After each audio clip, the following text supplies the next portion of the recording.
मुंबई भाजपचे अध्यक्ष आशिष शेलार यांनी राज ठाकरेंची भेट घेतलेली आहे।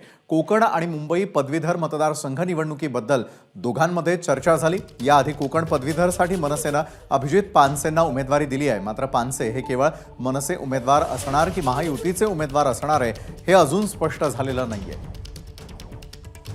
आणि या संदर्भात अधिक माहिती देतात आपले प्रतिनिधी गणेश ठाकूर। गणेश, खरं तर ही महत्त्वपूर्ण भेट मानली जाते आहे, कारण आशिष शेलार आणि ठाकरे या दोघांच्याही भेटीदरम्यान कुठल्या महत्त्वाच्या मुद्द्यावरती चर्चा झालेली आहे? अभिजित पानसेंचं नावही चर्चेत आहे। गणेश, विशाल, तसं पाहायला गेलं तर मुंबईमध्ये मुंबई पदवीधर आणि शिक्षक मतदारसंघासाठी मनसेकडून नाव दिलं गेलं नाहीये आणि प्रामुख्यानं आशिष शेलार यांच्याकडे मुंबईची जबाबदारी आहे। मुंबईच्या दोन्ही पदवीधर आणि शिक्षक मतदारसंघासाठी त्यांच्याकडनं उमेदवाराचं नावाची चाचपणी सुरू आहे।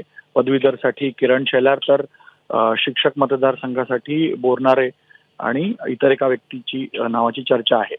तर मनसे आणि भाजप मिळून या निवडणुकी मुंबईच्या खास करून लढणार हे जवळपास स्पष्ट चित्र स्पष्ट आहे आणि यासाठी ही चर्चा। जर दुसरं कोकण पदवीधर मतदारसंघासाठी निरंजन डावखरे यांच्या नावावर शिक्कामोर्तब झाल्याचं कळतं आणि तिथं अभिजित पानसे यांची उमेदवारी मनसेनं जाहीर केली आहे। तर त्या संदर्भातही चर्चा झाली की कशा प्रकारे दोघांना सोबत मिळून कोकण पदवीधर मतदारसंघासाठीचा तिढा ते सोडू शकताना एकत्र मिळून ते लढतील याबद्दल चर्चा झाली आणि मुंबई संदर्भातली चर्चा प्रामुख्याने होती, ज्यासाठी आशिष शेलार यांनी भेट घेतली आहे। नक्कीच धन्यवाद आपण दिलेल्या सविस्तर माहितीसाठी गणेश।